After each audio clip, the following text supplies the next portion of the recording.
So here's an interesting story coming out of Denmark. The Guardian reports Denmark passes law banning burqa and the niqab. So, Denmark has joined several other European countries in banning garments that cover the face, including Islamic veils such as the niqab and burqa. The niqab and burqa, or the niqab's in the middle, the burqa is on the left. Um, in a 75 to 30 vote with 74 absentees on Thursday, Danish lawmakers approved the law presented by the center-right governing coalition. The government said it's not aimed at any religions and does not ban headscarves, turbans, or the traditional Jewish skull cap. So just keep that in mind. But the law, popularly known as the Burka ban,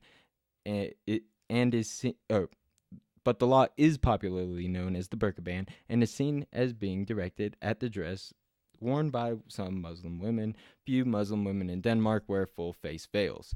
The number actually is around 200. They say that later in the article, but I'm not going to bog you down with reading this whole thing. The Justice Minister Soren Pape Poulsen said it would be up to police officers to use their common sense when they see people violating the law, which comes into force on the 1st of April. And the penalty is 1,000. It can be up to 1,000 Danish dollars. I forget what the currency is called. Kroner. And that's around like 118 euros. So somewhere around like $100 US. It's not a huge fine, but that it's principles, I guess, are what some people are upset about. But here's the thing. You can't walk around in public in most places, even in the US, with your face covered. That is against the law. You can't just walk into a public establishment or walk around the street with a ski mask on. You might be inciting, I don't know, disturbing the peace or something. There's plenty of places that have banned it. I don't know if I necessarily agree with it.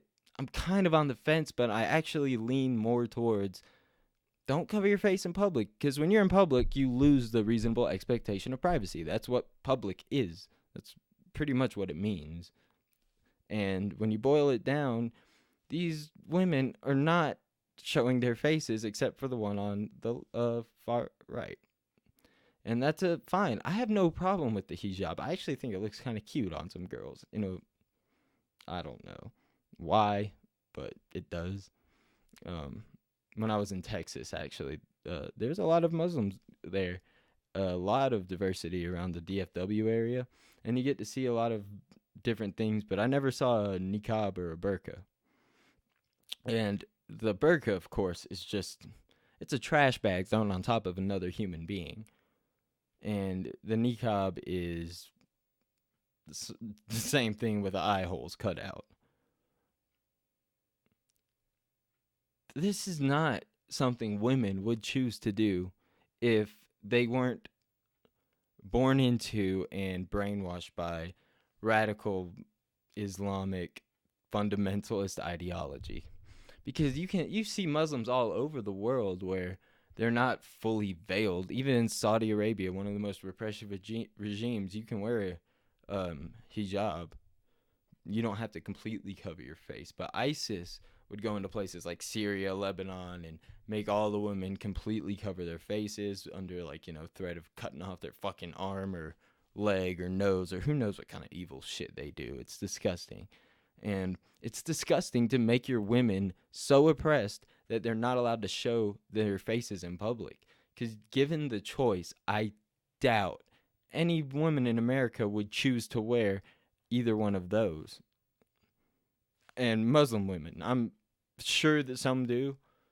There's always people that do, and I'm not really sure how states would approach that, I think America is probably a little more tolerant towards the religious freedom aspect of it, but when you're covering your face, you're also, if you commit a crime, there's the person being robbed, if you're in public, should have the reasonable expectation to see you. You know what I mean? When you're in public, you can't conceal your identity. That's why you can't have tinted windows. you have to abide by some kind of rules, and I think that this is fine with me because there's a difference between being tolerant and being a progressive and moving forward and calling a spade a spade. There's nothing liberal about covering your women head to toe, even if they think it's a difficult conversation, man, because a lot of women will tell you that that's how they want to dress. But when you're brainwashed and raised in these fundamentalist cultures, you're not going to think rationally. And no rational human being would do that to themselves. Now, I'm all for the freedom of dressing however you want, but I can't walk around in public naked saying it's my religious belief. That would be illegal. So if you're breaking a law, you shouldn't get a religious exemption from that law just because you say you do. I can't go and murder somebody and say it's because of my religion, so it's therefore legal. And there's another thing that progressives point to, which is Muslim reformists and people who push the envelope when it comes to giving these women and even men more rights, human basic rights that they deserve. And they will call bullshit on the notion that women should be dressed like this. Now, like I said earlier, I have no problem with the hijab. I even think it can look cute in a weird way. I don't know. But a lot of Middle Eastern girls are cute. I mean, I have a really soft spot for Israeli chicks. They're so beautiful. Oh. But Palestinians, too, I mean, they're just good-looking people over there. But then when you move, I'm not gonna. Okay, so anyways, yeah, I don't know. I mean, look, Belgium, France, Bulgaria, they've all done it. Parts of Switzerland have done it.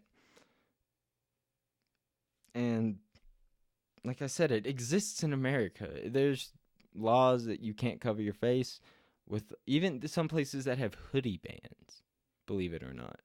So I'm not really in favor of a hoodie ban because a hoodie is not concealing your identity. It would be very similar to wearing a hijab, but show your face in public because everybody loses their reasonable expectation of privacy in public, and I think it's as simple as that. I mean, I could be missing a huge part of the argument, and I'm not gonna die on this hill. You could maybe change my mind about it, but from what I've seen, it's almost all liberal organizations calling this a violation of human rights.